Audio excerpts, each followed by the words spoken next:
Santa's watching, Santa's waiting, Christmas Eve is slowly fading. We're talking Silent Night, Deadly Night. Hit it.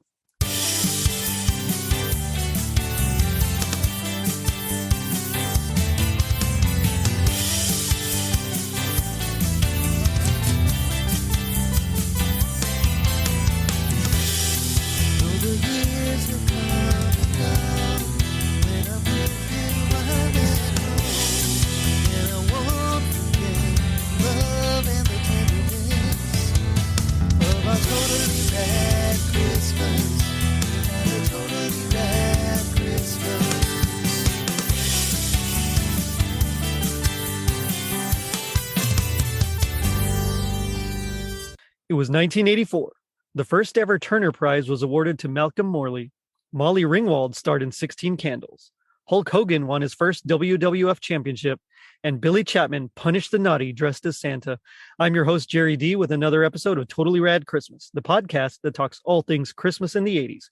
Toys, movies, specials, music, and fads. If it was gnarly during Christmas in the 80s, we got it covered. Now, joining me is a very special guest. You'll know him as one of the hosts of the very illin Exploring the Myths Behind the Legends podcast. It's Chuy. Chuy, what's happening, man? How's it going, man? Thanks for having me. Well, thanks for coming on. Yeah, looking forord to it. Love your show. Definitely. So, how you been? It's been good, man. Thanks. Right now, I don't want to get into this, but we're taking a break from podcasting, but okay. I am doing special episodes. I am participating with other people such as yourself, for example, right now. Nice. So looking forward to that. We are going to come back probably not until the early part of next year because of personal work reasons, stuff like that. But once we get that dust settles, then we'll come back and do regular episodes the way we've been doing. So sweet. Looking forward to that for sure. Yeah, well, you got quite a few down already. You're like in the 60s or 70s, I think, of episodes. I believe we're about 65-ish plus a few bonus episodes. So give or take about 70. But nice. That's awesome. But we're here to talk I was going to say Black Christmas. That's a whole nother movie. Silent Night, Deadly Night. Like, what do you remember about that, or what's your experience with it? Oddly enough, I didn't actually see that movie until I was older. So sometime in the 90s. Because I don't know if you're aware of this, but I actually grew up in Mexico. I was born and raised over there. I lived there till I was about 10 or 11. Nice. Then I moved over here. But as I was growing up, we would get everything with about maybe like a 3 or 4 year delay from you guys. Oh, I gotcha. Mm-hmm. Even though I was living right across the border, I mean, we could technically cross over and watch movies here if you know English and whatever. But right, if you happen to want to watch a movie or something like that, I mean, in the theaters, it would premiere a couple months later. So it's not that much of a delay. But I'm talking about cable TV, for example. Yeah. Because a movie like this, they wouldn't have let me go in to watch it when I was a little kid, obviously. Nope, definitely not. Yeah, so I would have had to wait for it to come out on cable TV or something, and by then it would have probably been like 1990 or something. Gotcha. But by the time that I saw it, it was the 90s, maybe the mid-90s, like 93, 94. And okay. I always thought it was weird. It's definitely weird, yeah. I'm actually interested in knowing your co-host's take on it, since she really enjoys like the more psychological type of thrillers, and while this is mostly just a straight up slasher, it's kind of like our vein, there is kind of a psychological element to it, and there is with his psychosis. So I'm just curious to know what she thinks about it. But I can ask her to maybe write a written review if maybe sometime before. Cool. I mean, part of the reason that we're taking a break is because her work schedule, she got a new job recently, so it's all over the place, and she's moving to different apartments, and she's going through a whole bunch of personal stuff. So yeah. I was like, let's just take a break while you get all that stuff underway, whatever, and then we can. But yeah, dude, I mean, she's definitely the one that would enjoy the psychological aspect. I mean, even though I'm a psychology major, you can't believe that. That's cool. I think she's the one that would maybe give like a more in-depth analysis. I mean, I can kind of do that, I guess, because of my background. So if you want to ask me a couple of questions, I might be able to help you. Okay. What's up with Billy? No, I'm just kidding. Well, it's a classical case of Anna. No, but I know what you mean. It's like this is one, because growing up, we weren't allowed really to watch any kind of scary movies because my mom didn't like them. So, if mom doesn't like it, nobody gets to do it in the house, Hispanic mom, because I'm from the valley, so I wasn't too far from where you are now. I'm from Edinburgh, so Hmm. that's where I was born and raised. Well, born in Corpus, but that's where I was raised, and so I understand like completely. But it's one of those where like we couldn't do it because mom didn't want to do it. So I didn't see it till I think it was like the late 2000s, like Oh wow. maybe 2009, 2010, something like that. And it was one of those like, man, this is actually a really good movie. Yeah, I mean, it's not a good movie, but it's a good movie. You know what I Yeah. mean? Yeah. Yeah. It's what I like to call campy good in a way. Yeah, yeah, exactly. It's exactly, yeah. And I'm a sucker for those. Ever since I saw Halloween, I've been a sucker for those like slasher type films, especially the ones from the 80s. Mhm. Something about it is just maybe it's because I'm from the 80s. I don't know. It got me. It like I get it. And so I'm always a sucker for those kinds. And so when I saw this one, I was like, man, that's kind of cool. And I'll never forget like going to Movie Land Video in McAllen.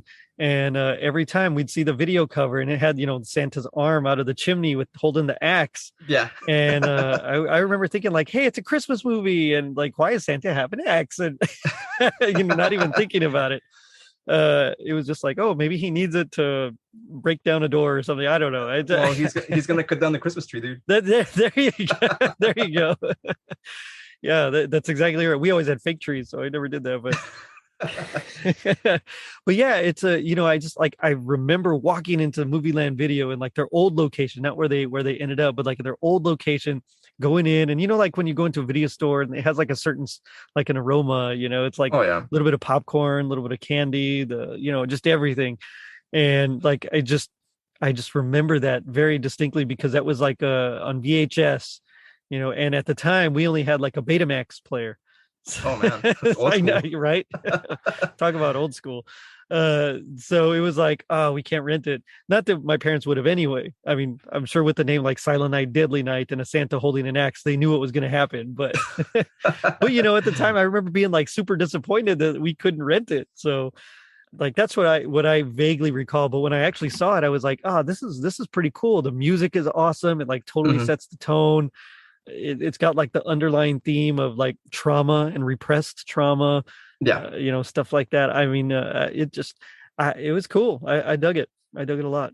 I agree with you, man. I think it's a movie that doesn't get recognition. I mean, it's not like you said a great movie, but it's not a terrible movie either. I would put it maybe on par with some of the main franchise sequels. Like for example, maybe Yeah. Halloween 4 or 5. I would put this on that same level, kind Yeah. of Same here. as far as story and music and stuff like that. Um, so I don't understand why this movie is so neglected. Well, and I think a lot of it had to do because when it opened, there was like a huge controversy with it. It was like Santa killing people. I mean, Well, that's yeah. that's. But the funny thing is, there had already been like a couple of movies that did that. Yeah. So, I mentioned Black Christmas. There was what was that one from 1980? I can't think of the title now. Oh But man, drawing a blank here. I know, I same don't know. here. It's like I picture it. I can't think of the title, and all the horror fans are like, "Come on!" Yelling at me Oh, man. Yeah. through the radio. I don't know. It's not important, but like they've done it before, so it's not like it was completely new. So the question is like, why this movie? Why is it just because they marketed it so heavily like that? And if that's the case, well, then I mean, I suppose I could understand like a lot of parents being upset about a murderous Santa and kids getting scared. Uh-huh. Yeah. Because I know if I was a kid and I saw this, I mean, I'd probably be terrified of Santa too. No kidding, dude. I mean, honestly, I think, speaking about psychology real quick, I think it's I wouldn't say accurate portrayal of trauma. I mean, it kind of happens like that. Right. I mean, I'm not a psychology expert. I just majored in psychology, but I'm not a Gotcha. master or a PhD or anything. But Right. Right. as far as I remember from my studies, trauma would occur in a similar, like over time. I mean, some people, it's just one big event that does change your life in a significant way. For example, a war or something like that. In that case, that's Right. understandable. Right. And of course, in the case of him, watching his parents, the way they ended up. And then over time, as he was getting older, more and more stuff started happening to him. And that kind of built up until he eventually just, as we say, the dam burst. Right. So it's kind of done well in a way. It's not done in an what's that word I'm looking for? Exploitative. Right. Mm-hmm. So I mean, while it's not perfect, it's also not done in a way that's stigmatizing people that have something like that going on in their lives. So Right. I thought that was a pretty well done portrayal of how something like that could happen to somebody, to anybody really. And it's kind of the same thing as, or not kind of, I mean, not the same level, but similar to, I don't know if you've seen Joker, for example. Mm-hmm. It kind of Yeah. works in the same way, where this guy is kind of, he wants to be a good person. Right. He wants to be good, and as a whole, and then things just start piling up on him over and over and over.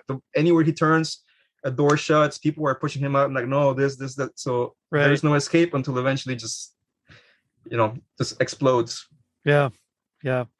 And I mean, I guess we all kind of have that. Most of us have some sort of coping mechanisms that we can use to, to kind of calm the storm, I suppose, if you will. Billy just seems like he didn't, and a lot of that was because of his upbringing, in that very strict, anything wrong that's naughty, it has to be punished. Punishment is good, kind of a thing. Look, I don't want to get all psychological because I have no psychology degrees, but I mean, that's that negative reinforcement. It can take its toll, I suppose. Christmas Evil, that was the name of it. Sorry. Yeah. Sorry. That's right. I don't know why that just popped in my head. But but I mean, it's one of those where you're right. It's like just layer upon layer upon layer, and then being forced essentially to become that the object of his depression and hate and fear. I mean, that's like a profound thing if you think about it. And so there's a lot to this movie that's more than just a generic slasher. It's like, no, this kid is finally snapped because he's literally like, he just can't take it anymore. And, he was forced to do all these things he didn't want to do. And now it's like, oh, okay.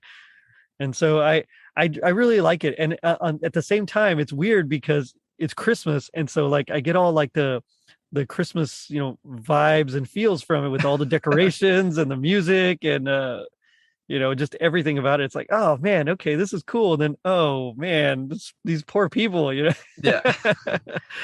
Yeah. It's just one of those that I really dig it. But at the same time, it's like, well, I can see kind of why it was pushed down.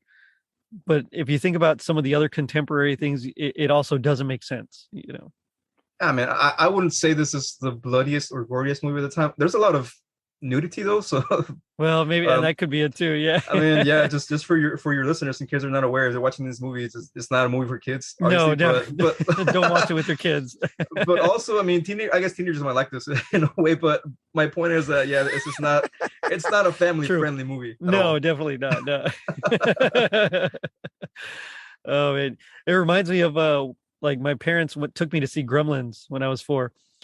Because the marketing made it sound like it was going to be like a fun little, kids movie and, family movie. And it's really not, and I remember being terrified, especially at the end when like Stripe melts and all that. But, it's one of those where I think the marketing kind of same thing. It kind of did itself in. I bet if they hadn't played it up like that, if they had just played it up as a, without the Santa, just, maybe a murder or something, I think people would have gone to see it and it would have not gotten so much scorn. Yeah. But I mean, they had a thing in the 80s for holiday themed killers, man. Halloween started it. Yeah. Like Halloween, and then Friday the 13th is not a holiday, but it's a famous day in the calendar, And then they had some B movies about April Fool's Day, My Bloody Valentine. Yeah. Stuff like that. So I mean, pretty much every major holiday got a slasher movie or killer movie of some sorts. I'm still waiting for my Thanksgiving movie. Yeah. Well, there's one with I think Woody Harrelson's in one, right? I don't know. No, like the one that I was thinking of is I forgot what it's called, man. Thanksgiving or something like that. But it's so nice, horrible, dude. It's like a claymation turkey or something, and it's just like I don't know, but now I kind of want to watch it. Oh man, it's kind of like just know that you're getting into a really low level like Z movie kind of thing, But I mean, if that's that low, I mean, some of those can be fun to watch, Yeah, that's true. Like Ninja Terminator or something. But I mean, I'm from the 80s. I did claymation, so I'm in. I'm all in on a Yeah. claymation turkey killing people. Yeah, and again, it's not a family friendly thing, so just be careful. Right. Yeah. There's a Not lot of around the little ones. Yeah. yeah It's violence and which profanity and again stuff like that. So is funny because growing up we were allowed to like watch. I mean, I watched like Predator and RoboCop and all that, and I mean, I know I couldn't watch scary movies, but I watched RoboCop. I mean, come mhm. on now, that's Yeah. people's arms getting blown off and the guy melting. I mean, I don't know if that's any better, but See, and that's the thing. Like again, going back to my upbringing in Mexico, I was kind of like a late added addition to the family. So by the time that I came along, mm, my brothers were already like 10 or 11 years old. My parents were right, working all the time, so I hardly ever saw them. So my point is that I was basically unsupervised. One of my mom's sisters took care of me, but she was doing her own thing most of the time.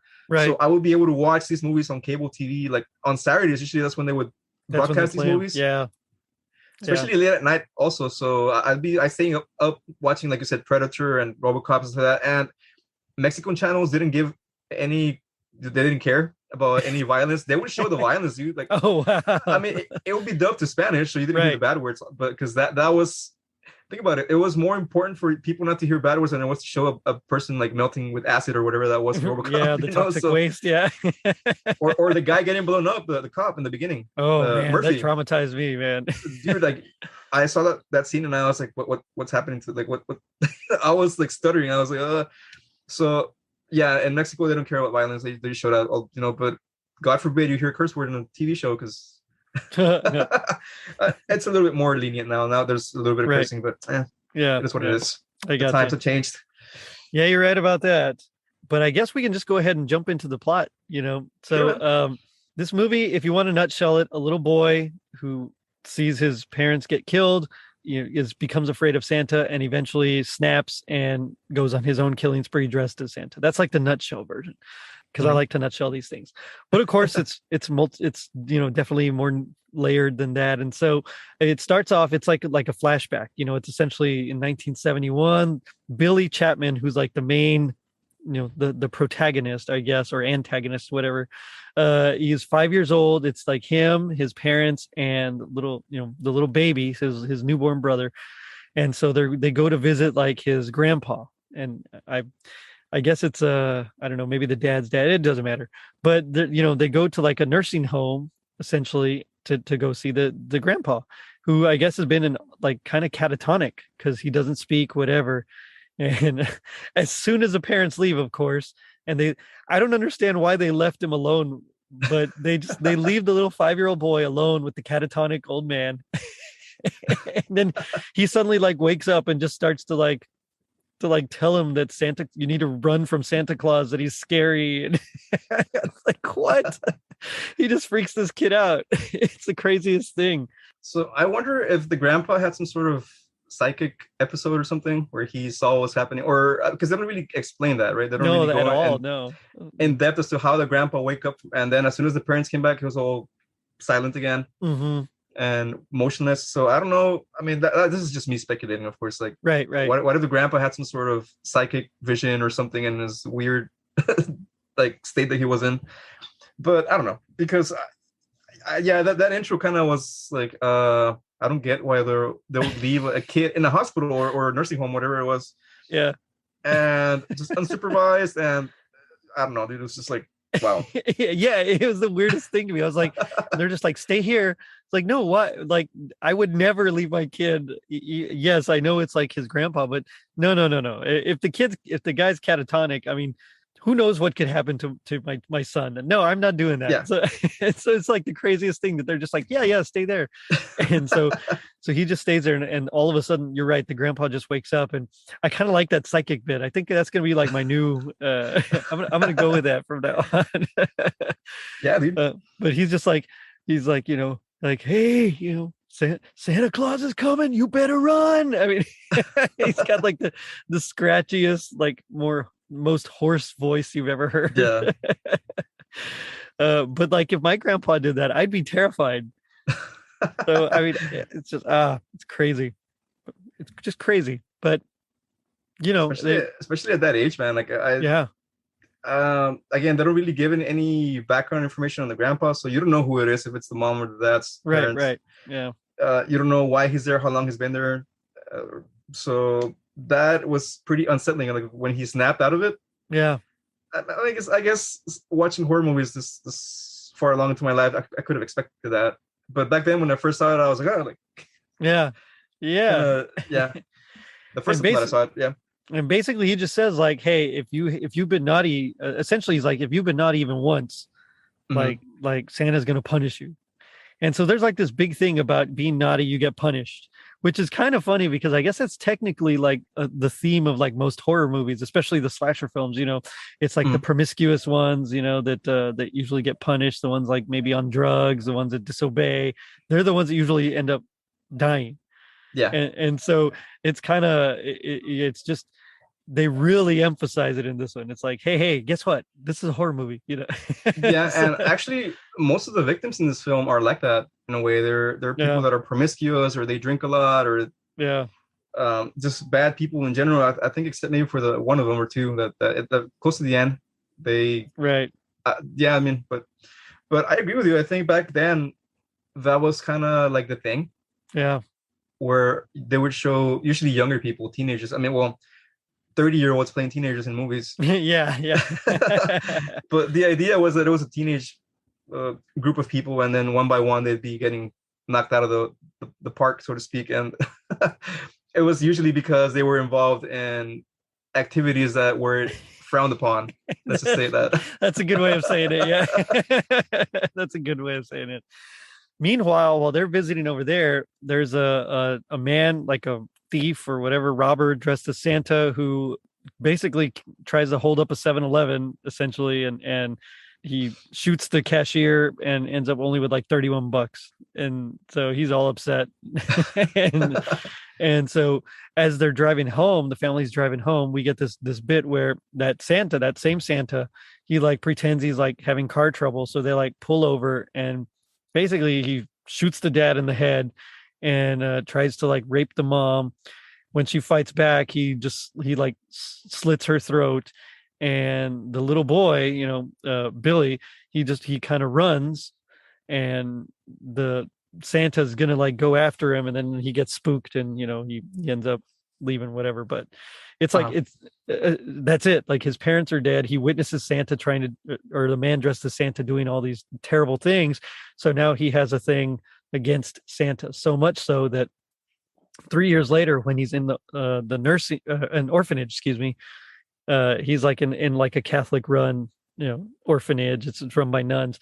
And whenever it's Christmas Eve and like Santa's coming to visit, just a man dressed as Santa, he punches the man. That's like how freaked yeah. out he is.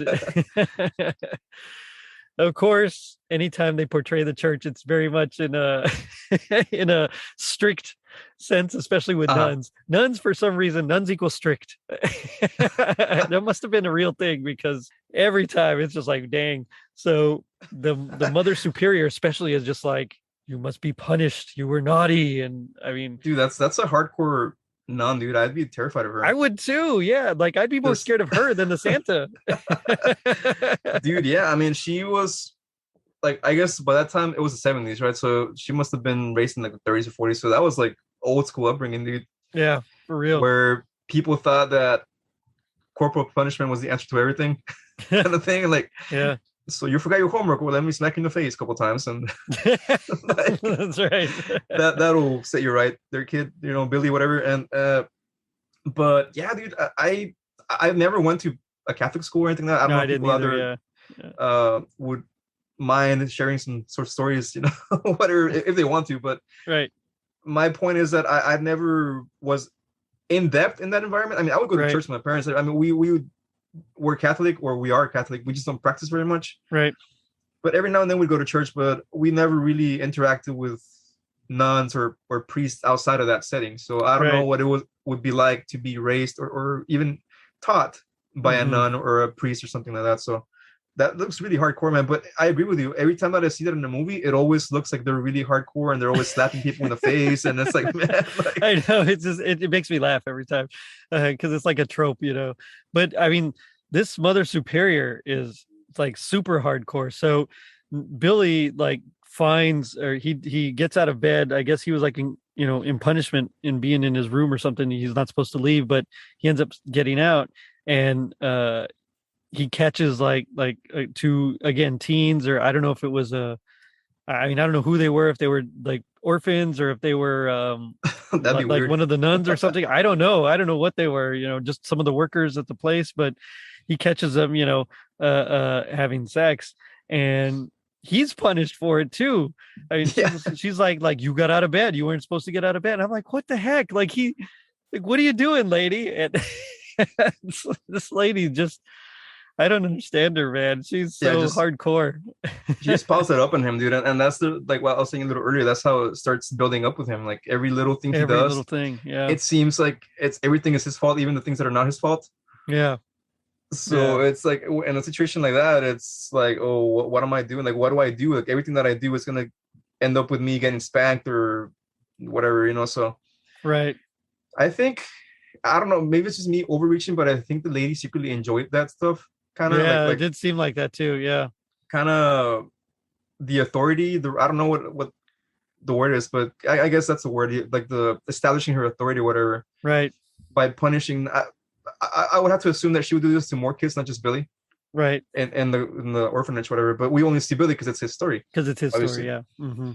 But I think some people get off on that, man. They get off on that whole power trip thing, and it's just like, ugh. Absolute power corrupts absolutely. Mm-hmm. And yeah, you're right. Yeah, especially because the other nun doesn't. I mean, she kind of doesn't approve of what she's doing, but she doesn't really do anything to stop her because she can't. It's her mother right. It's superior, her superior. So. Yeah, exactly. Mm-hmm. Yeah, because she's Sister Margaret. She's like the good. So it's like good cop, bad cop. She's like good cop essentially. And so she's the one that like tries to care for him, tries to cheer him up. It's like, hey, you can go play. Your friends are outside playing, that kind of a thing. Because he even draws, like, the assignment was to draw Santa, and he draws like Santa with like being stabbed and the reindeer's head Like, getting cut off. And I was like, oh, dude. snap. Like this kid. Yeah, man. So I mean the signs are there that like there's something, there's some sort of trauma there or something. Mm-hmm. Like help him out. Don't just like punish him severely.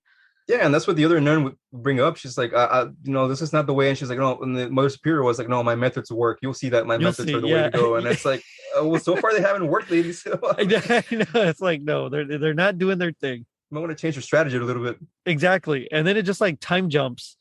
Like we just jumped 10 years. So now he's 18. He's leaving the orphanage, going out on his own. And Sister Margaret helps him get a job at a local toy store, the kind of a thing. Mm-hmm. He starts to kind of have feelings for one of the coworkers there. I think her name's like Pamela or something like that. Pam. Yeah, I think so. Yeah, something like that. Of course, he has dreams of that, but his dreams are like mixed between, romantic relations with her, but also like his parents' murder. I mean, it's kind of like, I wonder, like, does Batman have flashbacks of his parents' murder like all the time like that? Because Batman also is an interesting psychological subject, Mm-hmm. So it's just I'm always fascinated by that kind of thing. It's not fascinated enough to study it, but enough to be like, I wonder what Batman thinks about. Like, does he dream about his parents' murder all the time? I think with Batman, it's just showing how you can get through stuff like that in your life. If you, right. I mean, it takes a lot of work. Obviously, it's not as easy as saying like turn off a switch in your mind and now feel happy and forget everything bad that ever happened to you, because that's not really the way it works either. Right. Especially when it comes to Billy, man, the way they were trying to get rid of his trauma, because they know he's traumatized. Right. Both Mother Superior and the other one, they know that he's got some sort of issues. So that's not the way to get rid of that, man. Yeah. There's I mean, if I may just real quick say, I mean, I remember something from my studies in psychology. The way that you would start dealing with that is gradually over time. Because when somebody's got a trauma or a phobia as intense as he does to Santa Claus in this case, for example, you don't make him sit in his lap, dude. Yeah. Like as a way of like helping him get through it. For some people, it's even the thought of seeing a drawing or a picture of whatever it is they're afraid of to trigger them. Right. So it starts off with that. It starts with the person, the therapist in this case, talking to them about it. And sometimes even that's enough to make them go into like trigger mode. Right. So you got to go slowly, man. And in his case, I mean, he ends up dressing as Santa in that, or that's like, right. Oh my God, dude, like it's the worst ever. Like, I was thinking that too. It's like, no, don't you know his story? Like, why wouldn't they tell him this, I mean, I get it. There was a stigma about mental illness back then. I mean, there still is now, but it was much worse back then. So Mhm. I can see why they wouldn't want to like tell the employer or the would-be employer, oh, by the way, Mhm. he was, this happened to him in his past, and like, please, just be careful with him here. I get why they wouldn't say that, but at the same time, it's like he should know better, when asked to dress as Santa, to say like, Say look, I no. don't feel comfortable with this. My parents were killed by a man dressed as Santa, or Yeah. something. But he's that eager young 18-year old. I'm trying to make it on my own, I'm going to please. And so he Mhm. agrees to it because I guess the guy that was supposed to play Santa was sick or something. I think he broke his leg or Or something like broke that, his or leg, his that's what arm. it was. Yeah. Yeah, it was something like that. So he agreed. One thing that I thought was kind of cool, and this is just an aside, I was thinking about the Santa suit that he wears, but it's red gloves instead of like the usual brown or green glove or white. And on the actual like cuff, that white fur cuff, it had bells on it.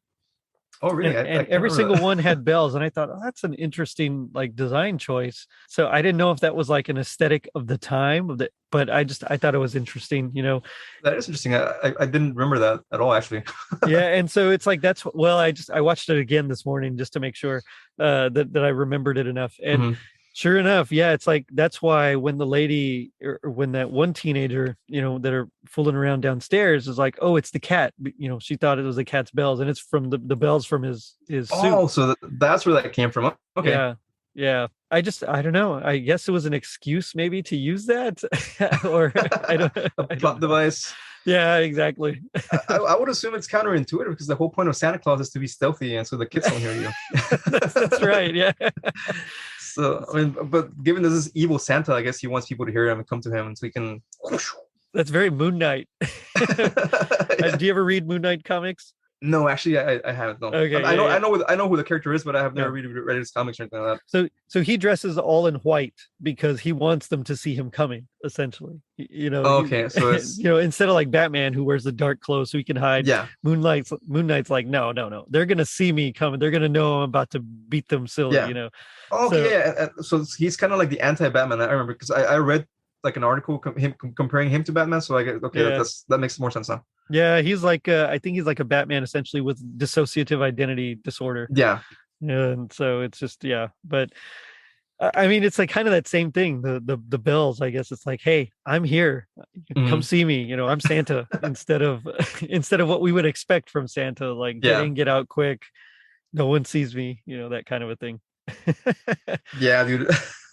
Yeah. I mean, it's a very. I mean, that's. I mean, I saw the movie a couple of weeks ago, maybe like in preparation for this. Right. So but I didn't really. I hadn't seen it before then, and years, man, probably over 10 years, if not more. Right. So I really missed the boat and the bill thing. Oh, it's just a little tidbit that But I it's cool noticed. though. But it's funny because everyone thinks, oh, he's so good with the children. I guess they can't hear what he's actually saying to them about don't you dare be Oh yeah, yeah. naughty. He's got the little girl in his lap, and Yeah. she's terrified. Dude. She's terrified of him, and she's trying to get away. And he's like, "If you're naughty, I'm gonna punish you." And this and that. And she's like, "Okay." Like, Yeah.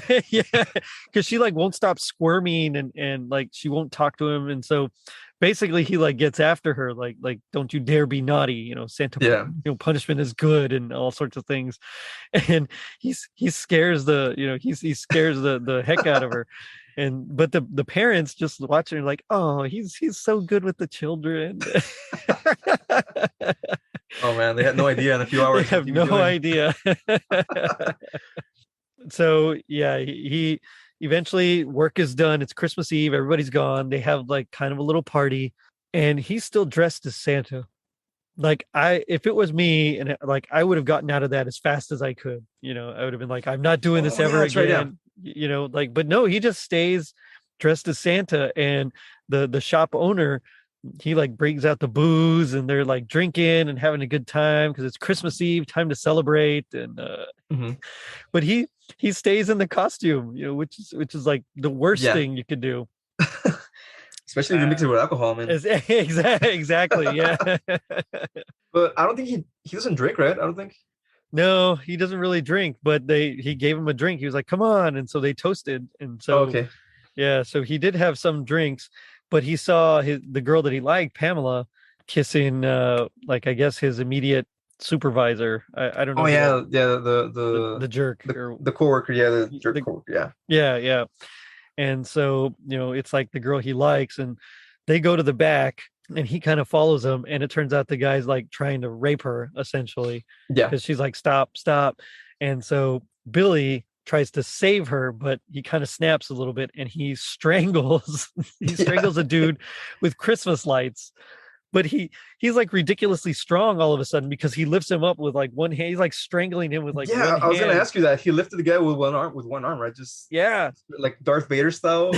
Yeah, Yeah, dude. it's the craziest thing. Like I mean, I get there's like psycho strength, but this dude's got like all of a sudden he's got the psycho strength. It's crazy. Yeah. So he just he lifts him up, he kills him, and he strangles him so hard that like blood is coming from the Oh yeah. from the line there. Yeah, it looks like he like cut his skin or something with because he's picking him up, but he's also got him with Christmas lights, right? Yeah, right. That's Kind what of it like is. hanging him. Essentially, yeah, it's like he's choking him almost like a little makeshift noose out of the Yeah. Christmas lights.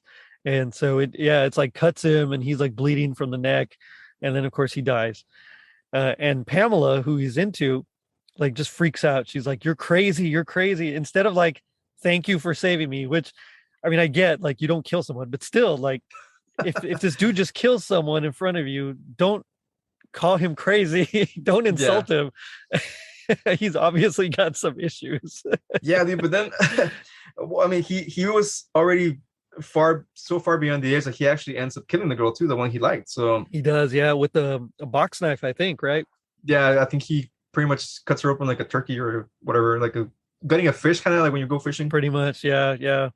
Yeah, he like slices her like he stabs her first in the stomach, and then he Hmm. just like goes, he just goes up with yeah, just like a little box knife. Hmm. So maybe that's them trying to show that he's already beyond redemption. I mean, Oh, it somebody could that he be, yeah. cared for that much, right? He was into at least, then he's just dispatching of her just as easily. Then that pretty much to me meant it's everyone's fair game. Yeah. And so he grabs a hammer, and he The kills the boss. boss next, I think, because the boss hasn't he's like, I think I heard something. He's like drunk. Yeah, he's So, wasted. yeah, he's totally wasted. He goes in the back, he ends up like hitting him with the hammer. And then the other coworker, who I guess was like another cashier or something up front, or saleswoman, whatever, he ends up shooting her as she's escaping, because she actually Oh does a yeah. pretty good job of like avoiding him. Hmm. He's got the axe, and she he misses, and she's like running away. She knocks him down. She's like she grabs the axe, she's about to like break a window, and he's just like, naughty, and punish and all that. And so he shoots her with a bow and arrow. Yeah. And it like reminded me, like, Walmart used to have like guns and bows and arrows and stuff like that, and, Yeah. and like big knives and stuff, like that's right, department stores used to sell that kind of hunting Hmm. equipment. Yeah. Hunting equipment. Yeah. Yeah, I don't know. I haven't been to Walmart in a while. They don't have guns anymore, right? I don't think so, no. Or bullets, or one of the two. I think they don't have, or both maybe. Yeah, I So don't I do know. most of my shopping at HEB now. So Man, I love HEB. uh-huh. We have like one about 30 minutes away, and it's like, it's too Oh man, far. that sucks. I know, it does suck, yeah. HEB shout out. Thank you guys for the groceries. That's right. That's right. Sponsor the show. No, but it's just you're right. At this point, he's just too far gone. He like has kind of become that Santa, but in a more like authoritarian, what is it, like an authoritarian kind of way, Mhm. where it's like, no, you're naughty. It's just there's black and there's white. There's no gray. It's like you're either naughty or nice. Mhm. Anything naughty you do puts you automatically in that naughty category, and so I have to punish you, and punishment is good, Yeah. which is like the line from the The nun. nun. It's Yeah. the Mother Superior. Yeah, she's the one that ingrained that in him from all her beatings. Yeah, exactly. Yeah. It's like Pavlov's dogs or something. Mhm. So he's going to go punish some folks, and so the couple that was making out in the basement, he kills them as well, Oh yeah. which Yeah, the girl and the guy. the girl, yeah, so he like impales her, and I guess she was babysitting, is what it is, and he impales her on like some deer antlers. Yeah, like those trophy heads that people put in That's their right. Yeah. chimneys, whatever. I wonder if that's actually physically possible in real life. I I don't don't think even so. know. I mean, I don't think so. I don't think so either. But I mean, that deer would have to be coming at you like several miles an hour for that to pierce your skin. I think so. Well, especially the way it's done. Yeah. Yeah, because he Uh, picks her up like again with super strength, kind of like picking up a baby or something. Just picks yeah. her up and just like poof, puts her on the wall like Yeah. And creation. you can see the stomach, the special effects Uh, were pretty good with the mhm. protrusions there. And then the guy goes to like look for her as well. And, then he ends up getting killed also. Yeah, he puts up an okay fight, I guess, but He not does. Yeah. really. Because he hits him with the poker. Uh-huh. And then he tries to call like 911. No, he calls, what is it, the operator? He's like, operator, Yeah. give me the police. It's like, no, call 911, guy. I wonder if Yeah. it was a thing. No, that must have been a thing back then already in the 80s, no? Yeah. Yeah, it was already a thing in the 80s. Like So, sometimes we think uh, about stuff that, and it's like, was that even a thing back then? yeah, I don't know. If they had just turned on their alarm, through Alexa. Oh yeah. Their smart house. Yeah. Kids in the audience are like, why didn't you just call somebody on their cell phone? Hello. Oh, I know. Yeah. It's funny. We were talking about the new Home Alone movie that's coming out, and we're like, that movie, like, how can it even work nowadays?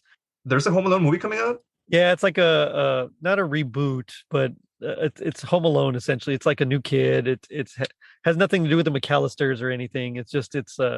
But it's like, how is that even going to work? Like, you can control your whole house from your phone nowadays. Yeah, So that's crazy. That that's unusual. I mean, unless they're in a cabin in the middle of the woods in Canada or something where they Yeah, really right. have no signal. But I mean, that's weird. I didn't even know about that. Well, Yeah, it's coming out like I think today. I think actually today comes out. oh, Yeah, wow.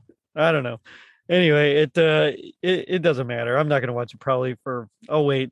I'll wait to see what other people think and then I'll watch it. But it's one of those like I just you see all this stuff and you're like, oh, if this were today, they would just dial it on their cell. And like, Oh yeah.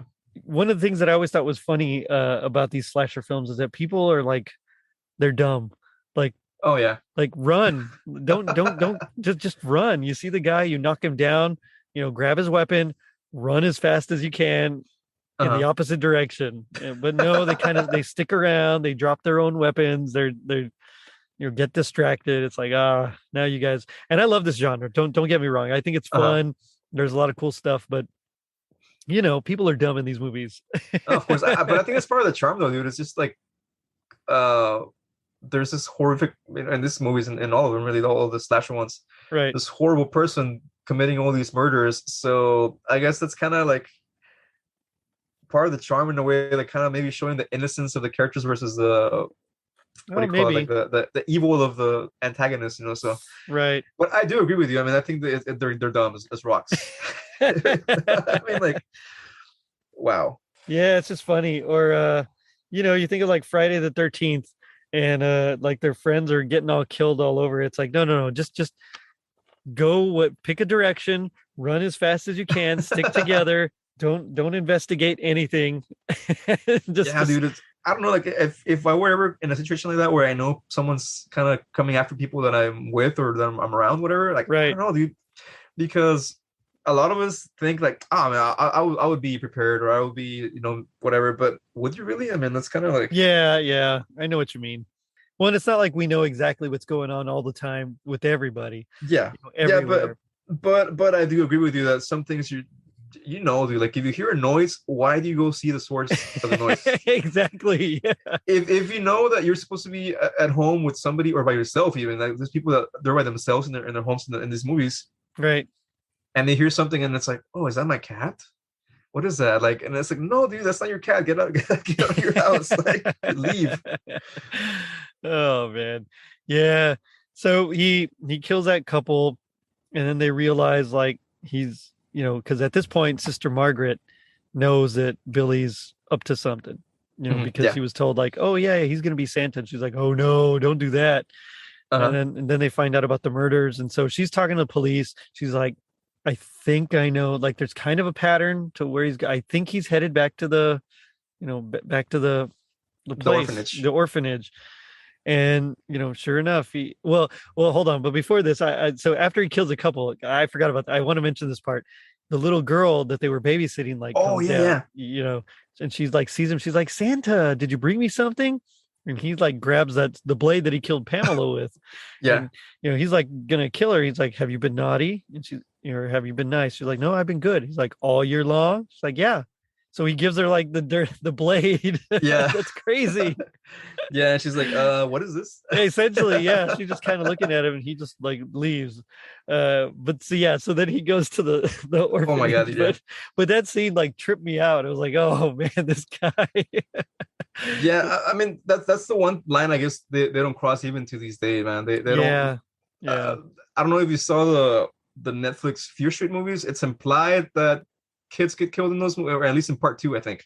mm, Younger kids, like maybe like 10, 12 years old, that actually it's heavily or very very graphically implied that they don't right, show the actual murders of the kids, right, but right. they're dead. But Gotcha. I think even now that's a line that nah, dude, that's just I don't think we're ever gonna be ready to see that on screen. I would feel really awkward if I ever saw a scene where like something like that Same. happened to a child. Yeah. Well, in the newest one, the Halloween Kills, those bullies, the one Yeah, they were yeah, wearing the masks from Halloween uh-huh. 3. I mean, Yeah, one yeah, of them, he had the mask, so he must have killed like that yeah. kid Yeah, no, yeah, he did, but it was off screen. You don't actually off see him screen. do Yeah, that. you're right. So Yeah. I mean, so that off screen stuff is okay, I guess, but they don't actually show the actual like Right. stabbing or whatever, as opposed to the older kids or people. So Yeah. So it's good to know there's a line that at least we won't cross. yeah, I sure hope so, man. Like I like horror, but I'm not. Oddly enough, I'm not into really super violent movies in a way. Right. Like I'm not a big fan of movies like Saw, for example, or Yeah, I'm not Hostel. either. I mean, Yeah. to each their own, of course. I mean, if Right. you like those movies, that's your Yeah. taste. Right. I feel that's a little bit too much for me Yeah. Same here. personally. So I'll gladly take Jason, Michael Myers, Freddy over those guys. But I mean, So I think it's important that there's some or cool that some lines are not crossed just yet. I don't know.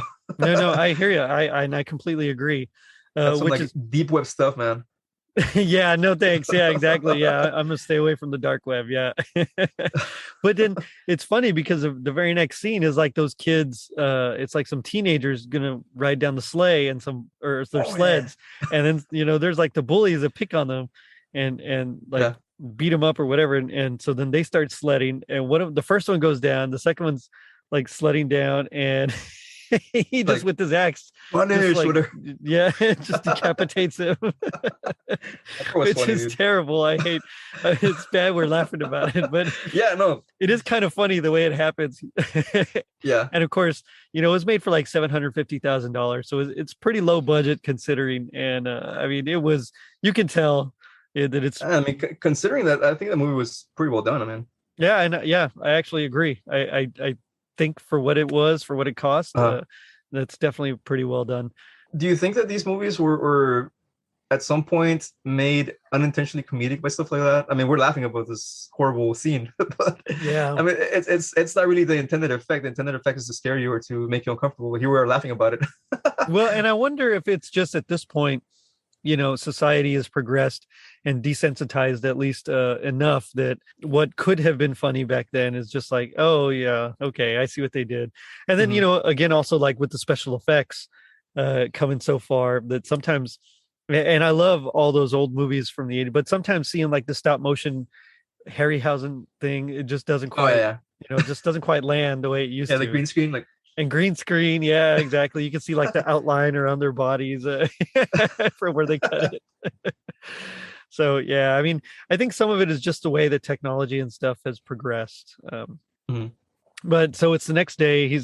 Or it's Christmas Day, and he's made his way back to the orphanage. He kills. Well, the deputy kills a Santa. That they're like, oh no, Mhm. the Santa's there, and it turns out it was Father O'Brien or something. Yeah, the priest. Yeah, Accidentally shoots him, and so Billy kills him because he was naughty for killing the priest. And then he bursts in, and he's getting ready to really just take out the Mother Superior. hmm And then he's shot. That's when he's shot by, I guess, the chief or whoever it is, the main detective on the case. And it ends with Mother Superior trying to. I don't know, kind of talk bad about him, kind of scold him like, oh, whatever. And his little brother Ricky has like this just look of evil on his face and is Mhm. like naughty, and so really that was just done so that they could set up a sequel. Yeah. So that was a little brother and the kid at the end. It was, yeah, that was the little brother, and then he takes Mhm. over in the killer in part 2 and part In part 3. two. Hmm. Because I remember there's another scene earlier in the movie where the brother is teased about Billy. Yeah, yeah, Some kids in the playground like your brother's psycho, whatever, crazy, yeah, and he's like, no, he's not, no, whatever. So I knew the brother was around, right, but I didn't know that kid was supposed to be the brother. yeah, that was him. Because Yeah, I've never seen the sequels to this film. I've never seen part two, or I didn't even know there was a part three actually.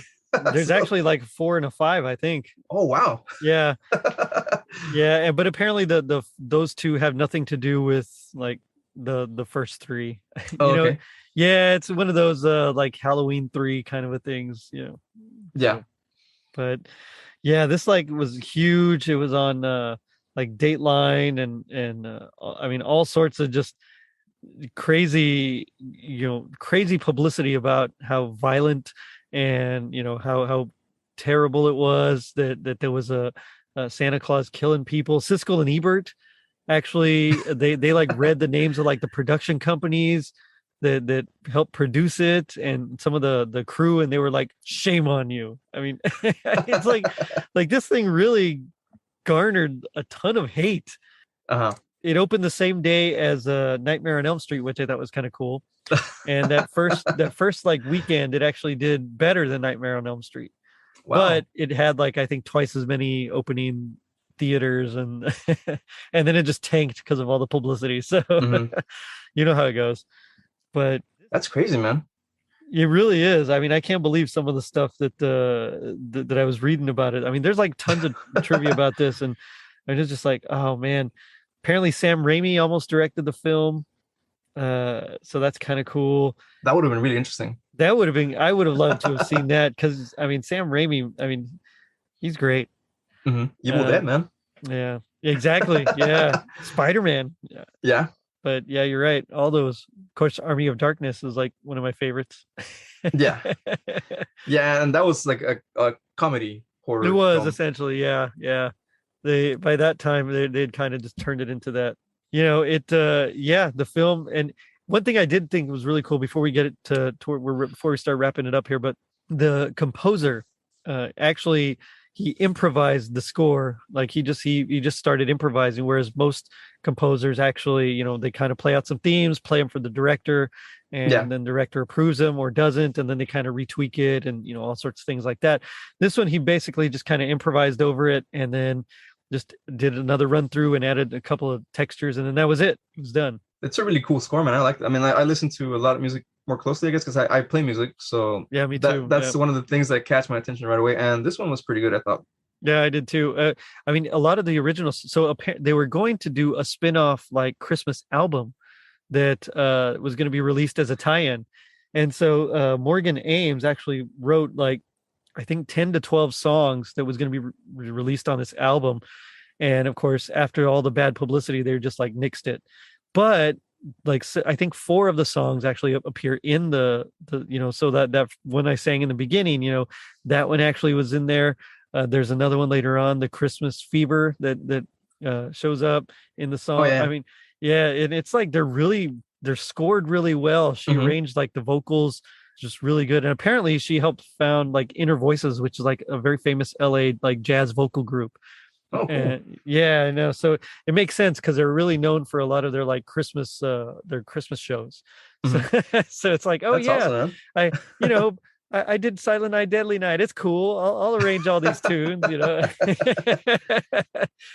Like Oh what do you man. say? Like you just picture like the guy, the theater manager there with his cigar, like, hey, get me the person that did Silent Night, Deadly Night. Yeah, I want them to do my shows. Wow, man. I mean, that's really cool though, because a lot of times I don't feel like the music is praised enough. I mean, when it's good. Yeah, I mean, yeah, everyone, of course, knows the Halloween theme, the Exorcist theme. I mean, those are of timeless. Dude. course, Like, yeah, yeah, but a lot of people don't know the Exorcist song was not written for the Exorcist. right, yeah, it was a song that they found, and it's creepy enough that it fits that movie. It's Tubular Bells. Tubular Bells, yeah. So that's one of the things that a lot of people sometimes overlook when it comes to the films. Everyone focuses so much on the actual, I mean, as most of us do, of course, Right. On the film itself, is the story, the characters, but a lot of times the music isn't praised enough, I don't think. Right. And I completely agree. I think film scoring, because I used to teach a class on film scoring. I mean, it's like a huge part of the industry. You can watch Star Wars and it's like not very good. And then you hear, the main theme by John Williams, and you're like, oh, all right, this is cool. Yeah. So I used to do a thing where I would take out the score to like certain parts, and people would, I'd play it for my students, and it'd be like, oh yeah, you can see how much it adds, just like the right music. And so I kind of think in this case, because he uses, of course, a lot of atonality in it. There's like, it sounds like prepared piano. I don't know if it actually is, but I mean, it's just a lot of cool, just little riffs and like almost 12 tone type things that he throws in there, and it's like, oh, that's cool. In this case, like, it works. It shouldn't work, but it does. It's just like a lot of tone clusters and dissonances, and it's like, well, that, I mean, psychologically that makes you uncomfortable as well as the listener. So it just like, it works perfectly with that. Yeah. It's unsettling, like, as opposed to hearing actual proper chords. I mean, usually when we think of music that's happy, we think of major chords. Majors, yeah. Which, I mean, for people that have no idea what we're talking about, think of the Happy Birthday song. That's all major song chords, probably. So it's like Happy Birthday. So that's major melodies, and then minor, it's of course pretty much every horror song ever. Yeah, that's right. Yeah. So songs that are meant to make you feel uncomfortable. And I don't know if since we're talking about music, just real quick, you heard about that? What do they call that? I think they call it infrasound. Is that what they call it? Where they play chords or notes that are really close to the lower threshold of human hearing. Oh, because that somehow connects to I mean, this is according to a study that I read or whatever, but those notes, those types of sounds kind of connect to the reptilian brain in a sense. It's kind of like, in the past, sounds like that were made by predators. So that kind of alerted our ancestors in the back, hey, this is like a tiger coming to eat us, so let's wake up and fight it. So right. So yeah, dude, I've heard that a lot of film scores use those types of sounds where it's like really low and you can hear it barely, but it's more of a feel thing than hearing it. So that's where they use it in their film scores and horror films. But, yeah, which makes a lot of sense.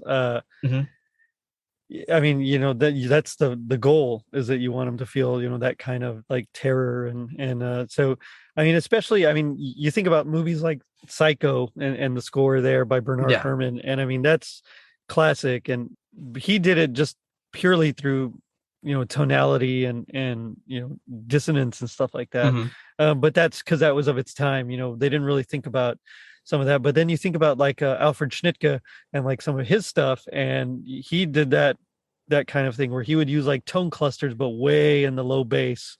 And so you just get like this wall of sound kind of effect, and like, you can't distinguish anything. And so it's like, yeah, I can see that. I can totally see that happening.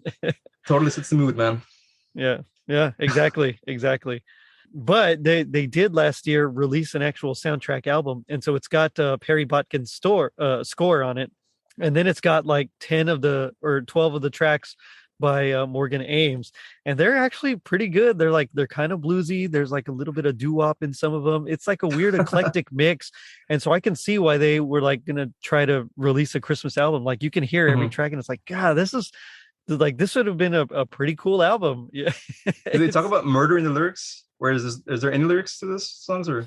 Yeah, there are like all the songs have lyrics to them. So two of them are like those choral types of songs, the Santa's watching, but then some of them are like just kind of bluesy things, like Merry Christmas Baby. There's one that says like, I want to sing you a love song. It's not really Christmassy, but it kind of alludes to Christmas. I mean, it's like all these cool little just I mean, they're actually pretty decent songs, and I gotta find that out, man. Yeah, it's like on iTunes. I was like, oh, download. I gotta find that for sure, man, because that sounds pretty cool. Yeah, it is pretty cool, and the score, of course, you get the whole score, and hearing it by itself, you can really tell all the nuances as far as like the atonality and some of the motivic development that they do. So it's it's really cool. I really dig it, but. But it does make me wonder, what would you say would be like your happiest memory or moment of this movie? In the movie itself, I'd say it's actually right before he was in the killing spree, Mm-hmm. because you actually kind of see him having a good time for a little bit, for a couple of minutes. Yeah. He's, I guess, kind of not forgetting his fear of Santa, but he's kind of okay, like this isn't so bad after all. Right. So it's in the little Christmas staff party, whatever, where they're having the drinks and everything, and he's kind of, I guess, relaxing for the first time in a long time in Christmas. But then it all goes sideways when he sees his crush disappear with a guy behind the racks, So Yeah. That's kind of a bummer. but I would say for me that's probably the most or that I can think of as of right now, the happiest moment for Billy. That's true. Yeah. I think for me, it would probably be when, and this is a weird moment, but you're right. It's not like there's a whole lot of that in this movie. And I have no history, so I don't really have like a happy memory. So I think for me, it would probably be where he gives the present to the little girl. Oh, the knife. The knife, yeah. And she's like, I've been good all year. And he's like, okay. And he gives her a present. I guess, I don't know. I guess. Well, that's positive. Yeah, exactly. That's kind of a positive moment. Oh man. But now we come to my favorite part of the show, which is a little segment I like to call Gag Me with a Spoon. Okay. So this is where we do our best impression of our least favorite part of the movie. So as a guest, I'll let you go first, but just to kind of set up the scene for us, and then Oh man. or if you want me to go first, I can go first. Well, yes. Okay. So there was a couple of things I couldn't decide, and I actually had picked something, but I've done it earlier. I did like a retrospective kind of a show way back in February, and so I kind of already did that. Grandpa's talking, oh, you better run. So I'm gonna do something different, and I'm gonna be Billy here. I'm gonna try my best Billy, and I'm gonna go punish. And the scene, I mean, I'd set it up, except he says it like all over the place. So I kind of yeah, that's the one. That's my Well, for me, I would I now I know what you mean. Okay, so let me see if I can pull this off correctly. But basically, it's the moment leading up to Billy's corporal punishment in the orphanage. Okay. So let me see. I mean, I may not get the words exactly correct, but I'm gonna try my best to do. You've been a naughty boy, Billy, and naughty boys deserve to be punished.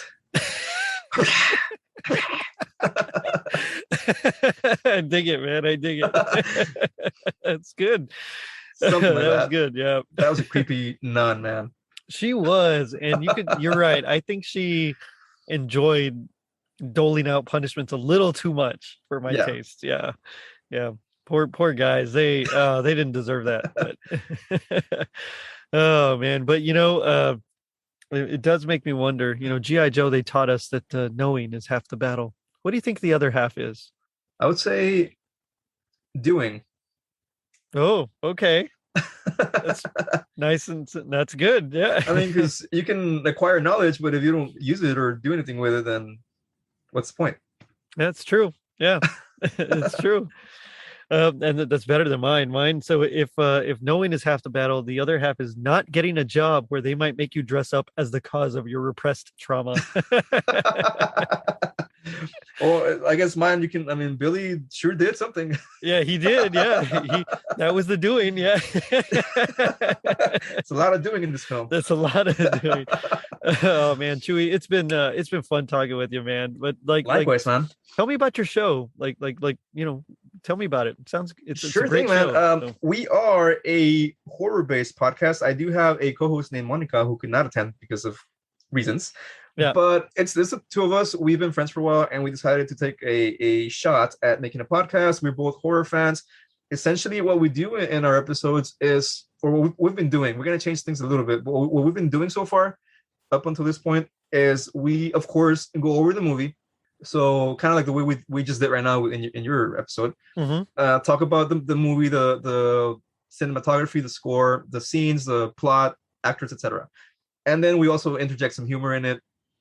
Right. And then we have a segment called the academic segment, in which we kind of connect whatever we're talking about to something from real life.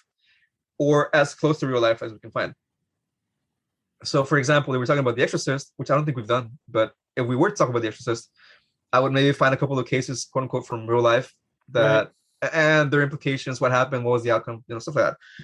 And and of course, we also not only talk about movies, we talk about shows, short stories.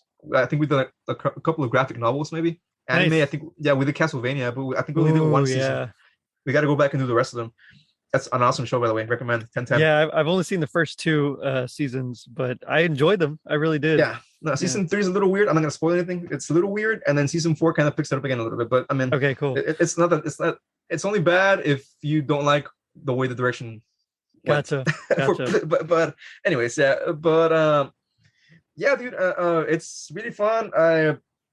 If you like horror with a side of humor and also a side of nerddom in the sense of that you're going to learn something about something from quote unquote real life as far as the topic of the episodes are. I mean, yeah, but as of right now, of course, we're taking a break, like I mentioned earlier, but we are thinking of doing things a little bit different. And actually, our past 3 or 4 episodes before the break, in which we talked about actually the main 3 movies of the 80s, or slasher rather. We talked about Halloween, the original Halloween. Mm-hmm. We talked about Friday the 13th and also Nightmare on Elm Street. Those 3 most recent episodes are going to be kind of the way that we're going to be doing things from now on. Cool. Yeah, if you go back a little further, it's like I just said about the segments and all that stuff. But the past 3 episodes is more in line. I mean, we're going to add more stuff too. We're thinking about doing video stuff for a YouTube channel or something like that. So we're still talking about it. But in essence, if you want to get a feel for the way things are going to go, listen to the 3 or 4 most recent episodes. And if not, you can go back and listen to the other ones, and hopefully you find some enjoyment in any of those. Right on. And they can find you. Oh yeah, sorry.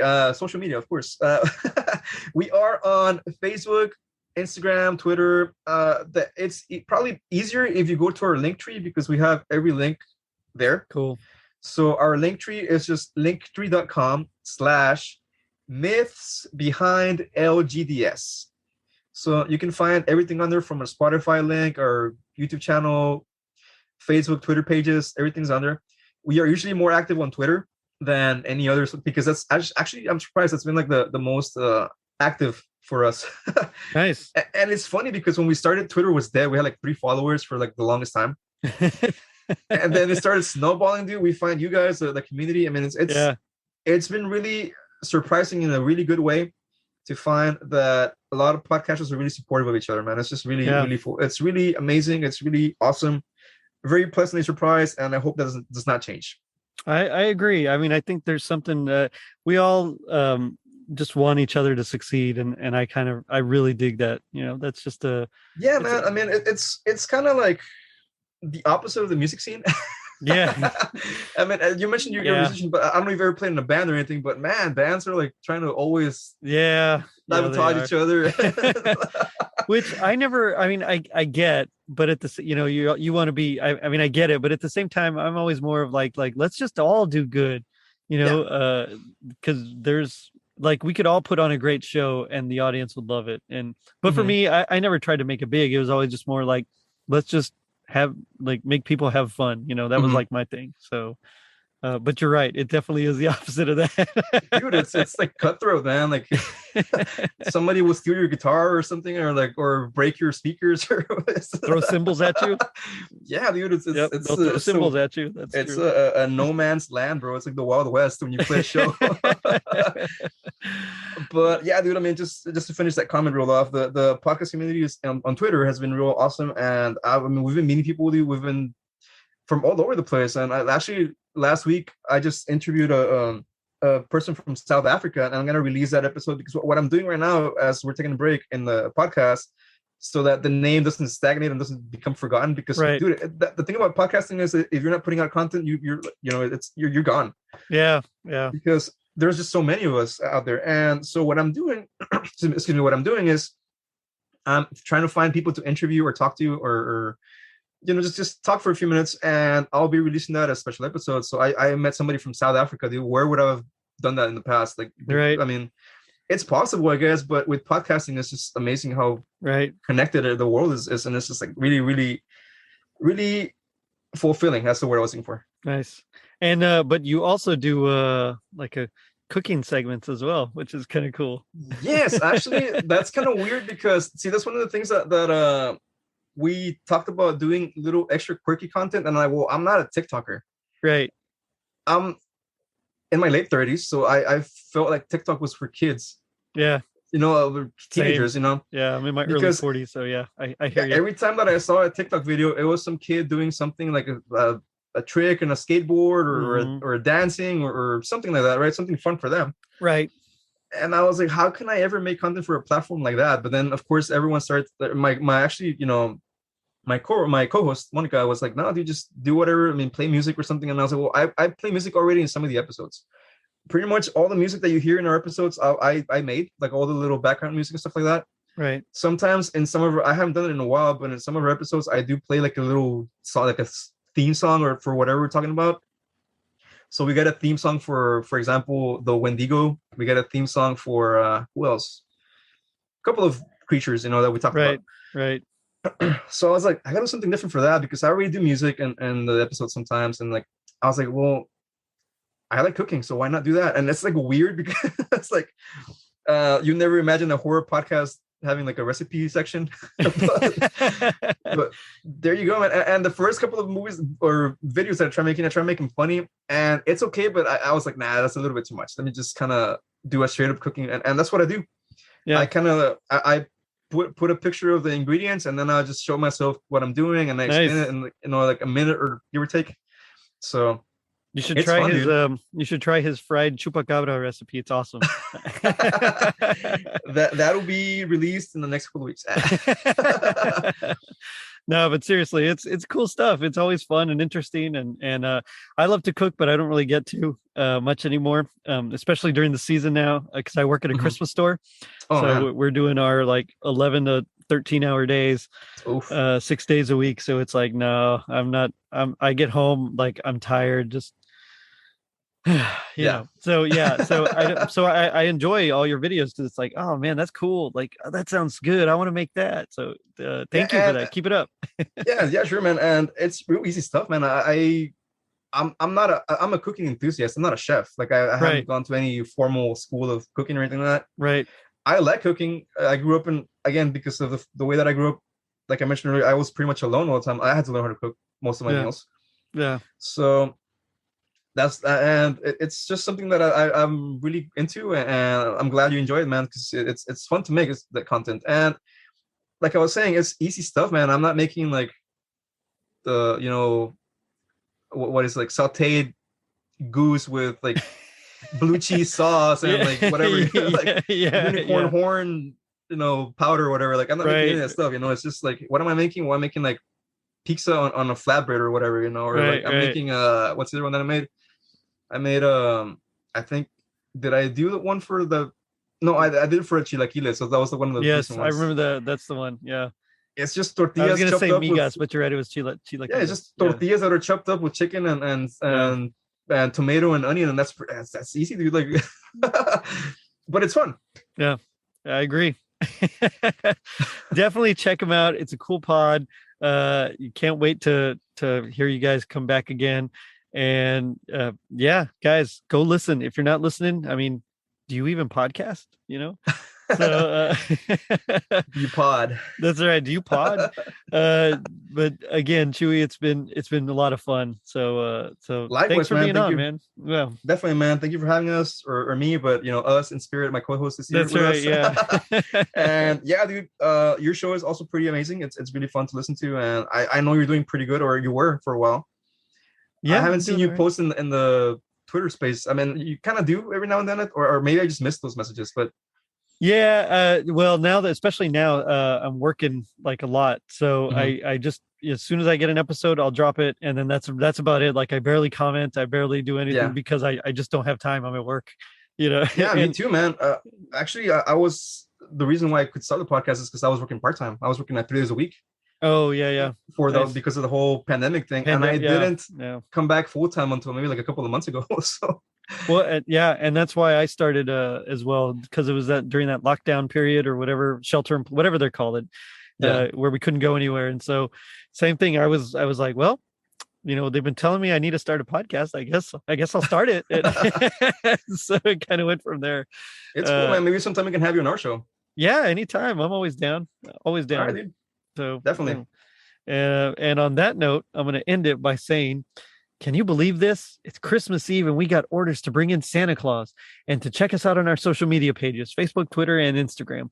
And if you're feeling like Sister Margaret being kind to the children at her facility, leave us a review on iTunes. Not only does it help us reach more people, but you also get a free sticker.